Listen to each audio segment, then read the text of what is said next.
Mga kabida, isang magandang oras po sa lahat. Welcome po sa aking channel. Eto, kinastigo po, mga kabida, ni Supreme Court Senior Associate Justice Marvic Leonin po, mga kabida. Ito kong si Pangulong Ferdinand Bongbong Marcos Jr., Dahil dito sa kanya pag-issue ng certification of urgency, mga kabida, para lang po maipasa ito 2024 national budget po, sa tingin ni Leonin po mga kabida, wala constitutional basis Meaning, unconstitutional, mga kabida, yung certification of urgency po. Alright? Ito, babasahin ko lang po itong article ng ang Batas PH, mga kabida. Ang sabi dito, Leonin castigates PBBM for issuing urgency certification to pass 2024 budget sans legal basis. Eto. Supreme Court Senior Associate Justice Marvic Leonin castigated President Ferdinand Bongbong Marcos Jr. for issuing a certification of urgency for the passage of the 2024 national budget without what he viewed as a valid constitutional basis. Ayan, mga kabida. So, kung tutuusin po natin, unconstitutional po yun, mga kabida. In a separate concurring opinion to the recent ruling of the SC and Bank on the PhilHealth Fund transfer, Justice Leonin held that Marcos gravely abused his powers by enabling Congress to fast-track the approval of the General Appropriations Act of 2024 through an urgency certification that, he argued, did not meet the constitutional requirements. Ayan.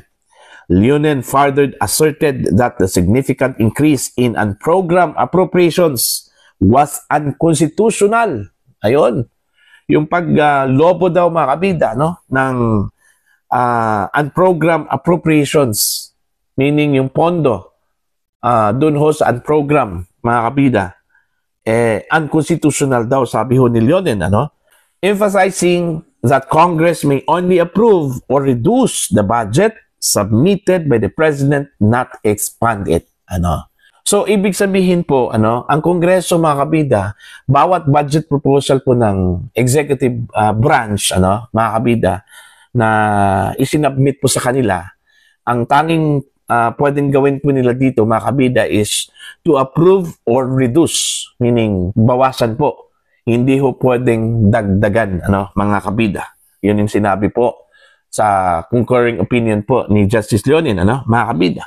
Okay, pero ang nangyari ata noong 2024, lumobo po, meaning dinagdagan, mga kabida ng Kongreso.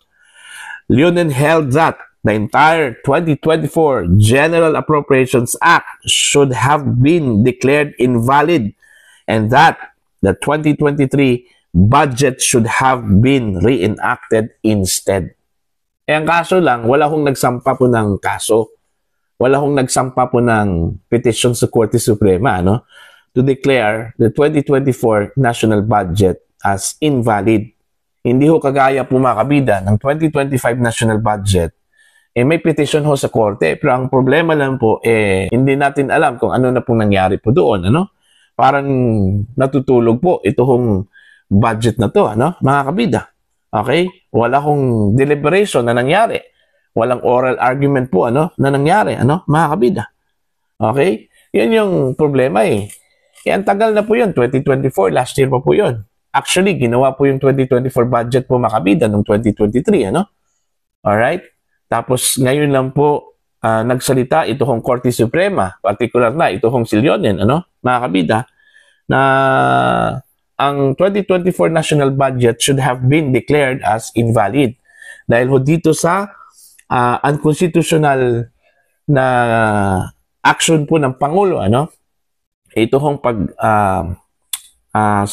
labaso ng urgency certificate. Alright? Para lang po maaprubahan itong 2025 national budget, mga kabida. Tapos meron pa po dito, itong paglobo daw ng unprogrammed appropriations, which is hindi dapat.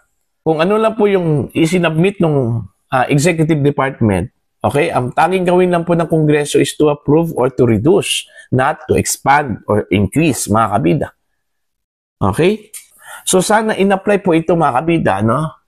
Sa 2025 national budget. Ang kaso wala eh. Hindi natin alam kung ano na po yung estado po ng national budget for 2025 dyan po sa Korte Suprema, no? Mga kabida. Tila walang action ginawa ho. Ito mga maestrado po natin, ano? Buti po ito si Leonen, nasilip po niya itong 2024. Sana silipin din ni Leonen po makabida, no? Yung 2025 national budget para at least malaman po natin mga kabida kung valid ba yon, okay? Unconstitutional ba yon yung 2025 national budget? Kasi ginagamit po natin ngayon eh. Okay? Hindi natin alam. Parang almost done na po itong 2025 budget po mga kabida, no? Diba? Sana inaksyonan ito ng Korte Suprema as earlier as possible. Okay? Para naman po ang gagamitin po natin yung 2024, kaso lang po 2024 parang unconstitutional din eh. So anong mangyayari? Dalawa na po, sunod-sunod mga kabida, kung sakali i-declare ng Korte Suprema itong 2025 national budget na unconstitutional, ano, mga kabida. So dalawa na po, 2024 at saka 2025, ano, mga kabida. So, ang gagamitin 2023. Nako po. Di ba? Yun, buti ni-raise ito ni Justice Leonen, mga kabida, no?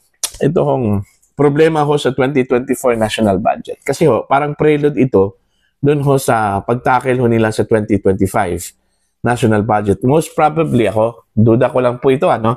Baka ito po ay itatakil nila by 2026. Okay? Pero masyadong late na eh. Naubos na po yung budget niyan, ano? Kung sa 2026 pa po nila itatakil ito 2025 national budget petition, ano? Mga kabida, dyan po sa Korte Suprema. Hindi ko lang po maintindihan ito Korte Suprema. Ano ba yung basis nila sa urgency?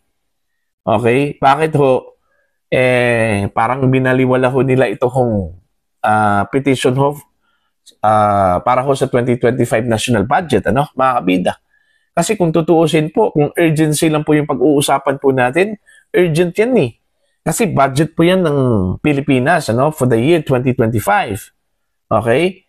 Gusto nating malaman kung yung budget na yan ba na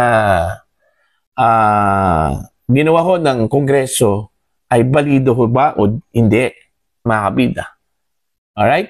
Yun yung gusto nating malaman kung valid ba yon, mga kabida, constitutional ba yon or unconstitutional ba yon. At least, alam po natin. Okay? At least nalaman po ng mga Pilipino na nagpasaho ang Kongreso, mga kabida, at pinirmahan po ng Pangulo ang isang invalid at unconstitutional na General Appropriations Act. Okay? Kung sakali i-declare ng Korte Suprema, no? Kaso lang, wala po eh. Parang nag-speculate lang po tayo dito, ano? Mga kabida. Pero may basis, ha? May basis po eh. Okay, yung 2024 national budget mismo kay Justice Leonen po, ano, mga kabida, should have been declared as unconstitutional, ano? Sana ginamit yung 2023 national budget para sa 2024. Okay, reenacted budget, kaso wala eh. Because wala nagpetisyon. Wala nagpunta sa Korte Suprema in order to petition yung 2024 national budget. Ngayon lang po ito lumabas dito sa concurring opinion po, makabida, ni Justice Marvic Leonen po, ano? Sana ganito din yung sitwasyon sa 2025, ano, mga kabida. Kasi ang dami aligasyon sa 2025 national budget eh. Unang-una, ang daming blanco daw eh. Okay, pangalawa po, ang dami lumobo po doon. Okay? Kung pag-uusapan po natin, ang dami lumobo po doon. Yung budget pa lang, mga kabida, no, ng DPWH, lumobo po yun, ano? Kung ang sinasabi po ni Leonen, mga kabida, na ang Kongreso ay bawal mag-increase or anong tawag po dito? Magdagdag ng budget. Okay? Taliwas doon sa budget proposal po ng Executive Department, ano, mga kabida. Okay? Doon pa lang, bagsak na po itong 2025 national budget, ano, mga kabida. Kaso lang, walang kalutoy-latoy po, ano. Hindi po natin alam kung itatakel pa ba nila ng Korte Suprema itong petition po ni na Congressman Sid Ungab at Attorney Vic Rodriguez, mga kabida. So abangan po natin to kasi ngayon ko lang po narinig na isang Associate Justice po, mga kabida, kinastigo po niya itong presidente po ng Pilipinas. Okay? Dahil ho sa kanyang kapalpakan, mga kabida, yung pagpasa ho niya o pag-issue po niya ng urgency certification para lang po ipasa ito kung 2024 national budget, mga kabida, na wala palang legal basis, wala palang constitutional basis po, mga kabida. So sa madaling salita, invalid, unconstitutional po, mga kabida. So para po sa inyo, ano po ang inyong opinion at pananaw ho dito, please comment down. Sa mga hindi pa po subscriber sa channel, please subscribe, just click the subscribe button, click the notification bell, click all para updated po yung mga kabida sa aking mga uploads. Maraming salamat po sa inyo lahat.